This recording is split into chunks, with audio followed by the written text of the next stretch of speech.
Hi friends, இன்னைக்கு நான் உங்களோட கூட பேசக்கூடிய பொருள் சப்ஜெக்ட் என்ன அப்படின்னா, உங்களால் வெற்றி பெற முடியும் என்று நம்புங்கள், அப்பொழுது நீங்கள் வெற்றி பெறுவீர்கள்.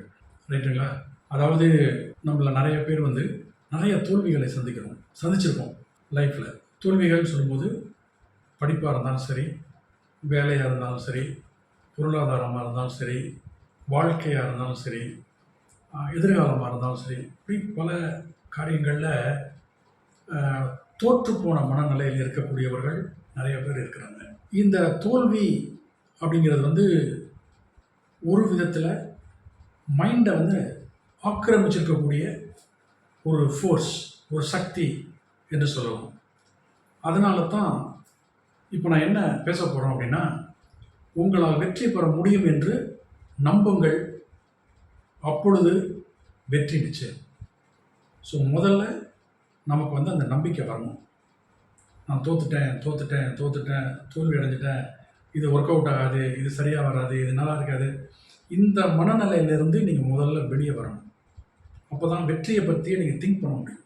வெற்றி என்பது பல அற்புதமான விஷயங்களை குறிக்கும். ஒரு அருமையான வீடு, ஒரு நல்ல ஒரு விடுமுறை, டூரிஸ்ட் போகிறோம் பார்த்தீங்களா, அந்த அனுபவங்கள், பயணங்கள், ஒரு புதிய பொருள் இல்லாட்டி புதிய பொருட்கள் வாங்குறது, குறிப்பாக பொருளாதார பாதுகாப்பு.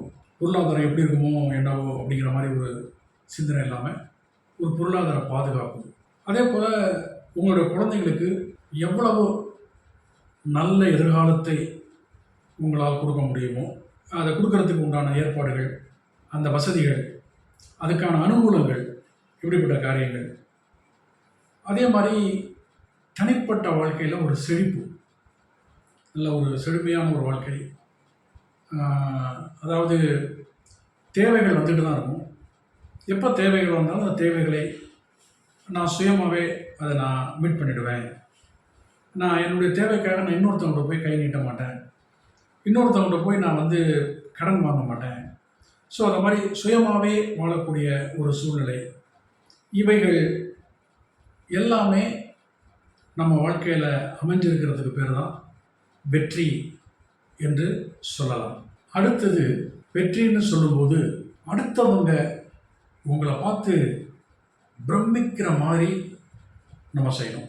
நான் சொல்கிறது புரியுது உங்களுக்கு? அடுத்தவர்கள் நம்ம பார்த்து பிரமிக்கணும். ஓ, இப்படி ஆகிட்டானா, நம்ம முதல்ல இவனை இப்படி தானே பார்த்தோம், இப்படி ஆகிட்டானா, அது இவனா அப்படின்னு நம்மளை பார்த்து அவங்க பிரமிக்கணும். இல்லைன்னா ஒரு தலைமைத்துவ பதவி, ஹெட்டு, ஒரு ஆஃபீஸ் ஹெட்டு, வேலை பார்க்குற எல்லாருக்கும் ஹெட்டு, அப்படிப்பட்ட ஒரு தலைமைத்துவ பதவி வகிக்கிறது என்று சொல்லலாம். அதே போல் நம்முடைய தொழில் வாழ்க்கை, நம்முடைய சமுதாய வாழ்க்கை, இதில் நம்மளை எல்லாரும் உயர்வாக மதிக்கக்கூடிய இடத்துல நம்ம இருக்கிறது. இது எல்லாமே தான் வெற்றி அப்படிங்கிற அந்த கான்செப்ட், அந்த கருத்துக்குள்ளே வரும். வெற்றிங்கிறது வேறு ஏதோ ஒன்றும் இல்லை. இப்போ நான் சொன்ன இவைகள் தான் வெற்றி. இப்போ இதே மாதிரி இன்னும் கொஞ்சம் இதை டெவலப் பண்ணணும்னு சொன்னால், வெற்றி அப்படிங்கிறது நம்முடைய சுதந்திரம், அதாவது இண்டிபெண்டன்ஸ். கேட்கலாம், என்ன நம்ம சுதந்திரமாக தானே இருக்கிறோம், சுதந்திர நாட்டில் தானே இருக்கிறோம்னு. அந்த சுதந்திரத்தை நான் சொல்லலை. அதாவது நம்ம பர்சனலாக, அதாவது கவலைகள், பயம், ஒரு மாதிரி விரக்தி, தோல்விகள், இப்படிப்பட்ட விஷயங்கள்லேருந்து விடுபட்டு சுயமாக நம்மில் நாமளே வாழக்கூடிய வாழ்க்கையை கூட வெற்றி என்று சொல்லலாம். அதே போல் வெற்றி அப்படிங்கிறது சுய மதிப்பு, செல்ஃப் வேல்யூவேஷன் அப்படின்னு சொல்லலாம். அதாவது வாழ்க்கையில் தொடர்ந்து அதிகமான மகிழ்ச்சி, நல்ல மனநிறைவு, இவைகளை அனுபவிக்கிறதும், உங்களை சார்ந்து உள்ளவர்களுக்கு அதிகமான நல்ல விஷயங்களை நீங்கள் செய்கிற இடத்துல இருக்கிறதுமே ஒரு வெற்றி வாழ்க்கை தான். இதையும் நம்ம மறந்துடக்கூடாது. அதாவது இந்த வெற்றியை உருவாக்குவதற்கான நடைமுறை, அதில் அதிகமாக நம்ம பயன்படுத்தக்கூடிய ஒரு யுக்தி, இல்லை ஒரு ஞானம் அப்படி கூட சொல்லலாம். அது என்னன்னா, நம்பிக்கையால் மலைகளை கூட நகர்த்தி விட முடியும் அப்படிங்கிற கான்செப்ட் தான். நம்பிக்கையால் மலைகளை கூட நகர்த்தி விட முடியும். இப்போ ஒரு மலையை உங்களால நகர்த்த முடியும் அப்படின்னு நீங்க உண்மையிலேயே நம்பினா நிச்சயமா அது நடக்கும். அதாவது அது ஏதோ சொல்றாங்களேங்கிறதுக்காக நீங்க நம்பக்கூடாது. உண்மையிலேயே ரியலிஸ்டிக்கா உங்களுக்கு அந்த இதை என்னால் செய்ய முடியும், இந்த மலையை என்னால் நகர்த்திட முடியும் அப்படின்னு நீங்கள் சிந்திச்சிட்டிங்கன்னா, அந்த உணர்வு உங்களுக்குள்ளே வந்துட்டுனா, அதுக்கப்புறம் உங்கள் மைண்டில் வேறு விதமான தாட்ஸ் எல்லாம் வர ஆரம்பிக்கும். அதாவது பாசிட்டிவ் தாட்ஸ். அப்போ என்னன்னா, நிறைய பேர் இப்படிப்பட்ட ஒரு நம்பிக்கையை அவங்க வெளிப்படுத்துறது இல்லை. நம்ம பேசும்போதே இது எப்படிங்க என்னால் செய்ய முடியும், இது இவ்வளோ பெரிய விஷயமா இருக்க, இதெல்லாம் என்னால் செய்ய முடியுமா, ஐயோ இதெல்லாம் நம்மளால் முடியாது, இந்த எக்ஸாம்லாம் நம்ம பாஸ் பண்ண முடியாது, இப்படிப்பட்ட இன்டர்வியூலாம் நம்ம அட்டன் பண்ண முடியாது, இந்த இடத்துக்கெல்லாம் என்னால் வேலைக்கு போக முடியாது அப்படின்னு முதல்ல நம்ம எண்ணம் தான் நம்மளை மட்டுப்படுத்துது. ஸோ அதைத்தான் நான் சொல்கிறேன். நீங்கள் அது அந்த மாதிரி எண்ணத்துக்குள்ளே போகவே கூடாது. நம்பிக்கை ரொம்ப முக்கியம். நம்ம என்ன செய்கிறோமோ அந்த காரியத்தை குறித்த நம்பிக்கை மிக மிக மிக மிக முக்கியம். அதை நீங்கள் மனசில் ஃபஸ்ட்டாக புரிஞ்சு வச்சுக்கணும். இதை செய்யாதனால தான் நிறைய பேரோட வாழ்க்கை தோல்வியாய் முடிகிறது. அதாவது தன்னால் சாதிக்க முடியும் அப்படின்னு நம்புகிற ஒருத்தருக்கு தான் அதை சாதிக்கிறதுக்கான வழி தெரியும்.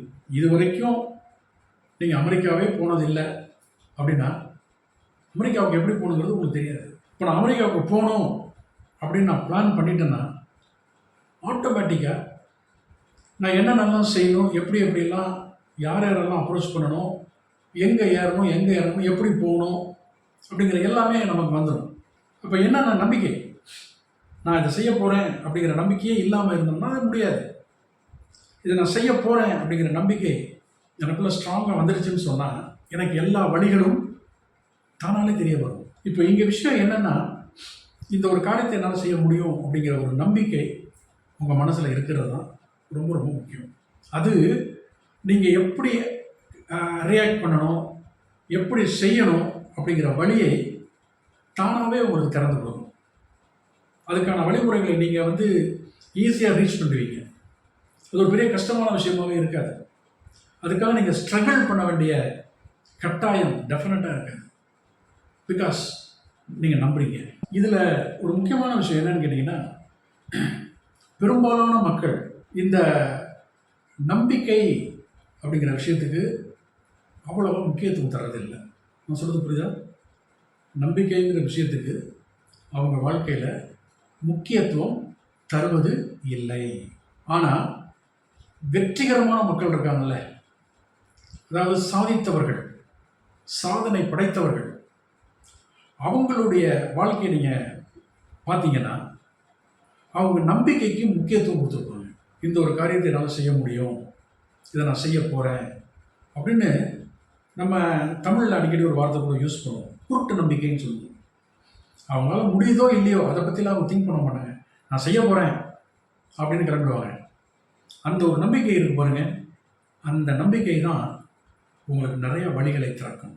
அதனால் நான் திருப்பியும் சொல்கிறேன், தங்களால் மலைகளை தகர்க்க முடியும் என்று நம்புகிறவர்கள் அதை சாதிச்சு காமிப்பாங்க.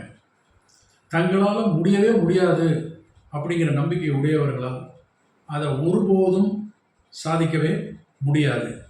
அப்போ இதுலேருந்து நம்ம என்ன கற்றுக்குறோம் அப்படின்னா, நம்பிக்கை தான் ஒரு விஷயத்தை சாதிப்பதற்கு தேவையான அந்த வல்லமையை, சக்தியை, அந்த பவர் அதை நமக்கு தருது. புரிஞ்சுங்களா? நம்பிக்கை தான் பவர், நம்பிக்கை தான் சக்தி, நம்பிக்கை தான் வல்லமை. ஒரு காரியம் செய்யணும்னு சொன்னால் பேசிக்காக உங்களுக்கு இருக்க வேண்டிய, அடிப்படையில் உங்களுக்கு இருக்க வேண்டிய ஒரு விஷயம் நம்பிக்கை. அதாவது மாபெரும் விளைவுகள் மீதான நம்பிக்கை வந்ததுனால தான் சிறந்த புஸ்தகங்கள் எழுதப்பட்டன.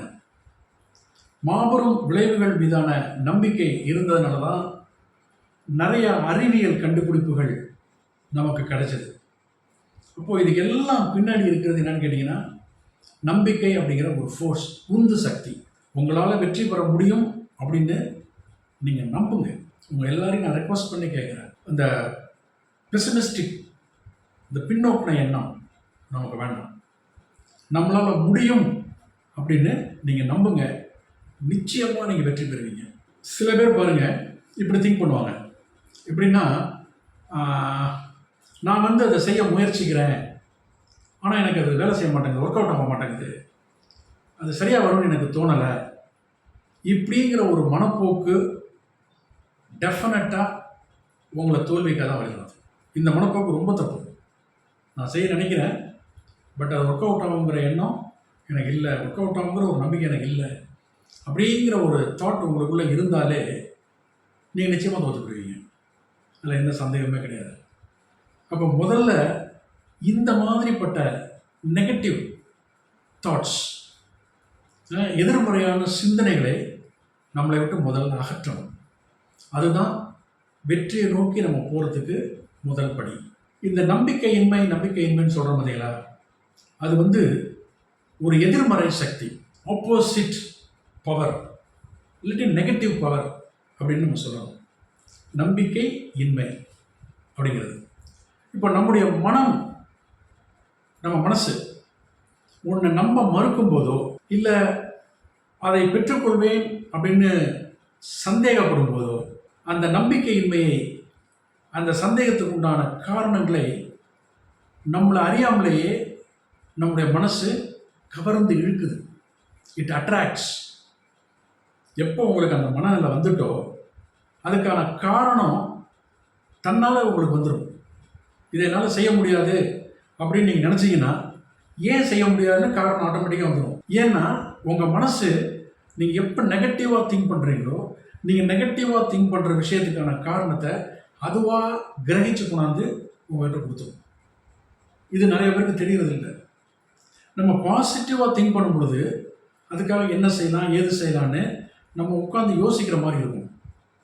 பட் நீங்கள் நெகட்டிவாக திங்க் பண்ணும் பொழுது, முடியாது, இந்த காரியத்தை நான் செய்ய முடியாது, இப்போ என்னால் இந்த ஊருக்கு போக முடியாது அப்படின்னு நீங்கள் நெகட்டிவாக திங்க் பண்ணும்போது, நீங்கள் எந்த விஷயத்தை நெகட்டிவாக திங்க் பண்ணுறீங்களோ அதுக்கான காரணங்கள் அட்டவணைப்படுத்தி 1 2 3 4ன்னு நம்பர் போட்டு உங்கள் மனசை உங்களுக்கு கொடுத்துரும். அதனால் இந்த சந்தேகம், நம்பிக்கை இல்லாத ஒரு தன்மை, அது தன்மைன்னு தான் நான் சொல்கிறேன். நம்பிக்கை இல்லாத ஒரு தன்மை, இந்த ஆட்டிடியூட் ஆங்கிலத்தில் சொல்லுவாங்க, அது நம்ம தோற்று போயிடுவோம் அப்படிங்கிற ஒரு எண்ணம், இது எல்லாம் என்ன காரணம் அப்படின்னு கேட்டிங்கன்னா, நம்ம வெற்றி பெற வேண்டும் அப்படிங்கிற விருப்பம் இல்லாமை, அதுதான் இதுக்கு காரணம். அப்படி பார்க்க போனால் பெரும்பாலான தோல்விகளுக்கு முக்கியமான காரணம் என்னன்னு கேட்டிங்கன்னா, நம்ம மன ரீதியாக இது நடக்காது, இது கிடைக்காது, இது முடியாது, இது அப்படிங்கிற தாட் எப்போ வருதோ, அதை எப்போ நம்ம டெவலப் பண்ணுறோமோ அப்போ நிச்சயமாக நம்ம தோற்று போயிடுவோம். அது எந்த ஃபீல்டாக இருந்தாலும் சரி.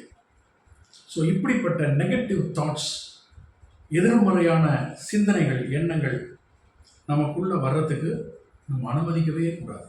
நீங்கள் சந்தேகத்தை பற்றி நினச்சிங்கன்னு சொன்னால் நீங்கள் நிச்சயமாக தோற்றுடுவீங்க. அதாவது டவுட், சந்தேகம், அதை விட்டுட்டு வெற்றி பெறுவோம் அப்படின்னு நீங்கள் நினச்சிங்கன்னா நீங்கள் நிச்சயமாக வெற்றி பெறுவீங்க, டெஃபினட்டாக வெற்றி பெறுவீங்க. அதாவது இரண்டாம் தரமான மனப்போக்கு அப்படி தான் இதை சொல்லுவோம். நான் வெற்றி பெற மாட்டேன், நான் தோற்றுருவேன், இது எனக்கு நடக்காது, இது முடியாது இப்படின்னு நினைக்கிற இந்த மனப்போக்கை இரண்டாம் தர மனப்போக்கு என்று சில எழுத்தாளர்கள் சொல்கிறாங்க. இந்த இரண்டாம் தர மனப்போக்கை தங்களுக்குள்ள வளர்த்து கொண்டவர்கள், அவங்க செயல்பாடுமே இரண்டாம் தரமாக தான் இருக்கும். அது வெற்றியை நோக்கி டெஃபினட்டாக என்ன செய்யாது, இருக்காது. ஒருவருடைய எண்ணங்கள் எப்படி இருக்குதோ அவனும் அப்படி தான் இருப்பான். அப்போ எண்ணங்கள் தான் ஒருவனுடைய நிலையை வந்து தீர்மானிக்குது.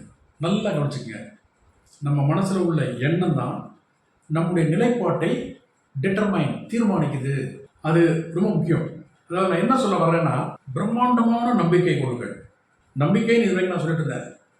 இப்போ நான் என்ன சொல்கிறேன்னா, ரொம்ப பிரம்மாண்டமாக பெருசாக பெரிய விஷயத்தை பிடிச்சி நீங்கள் நம்பிக்கை வைங்க.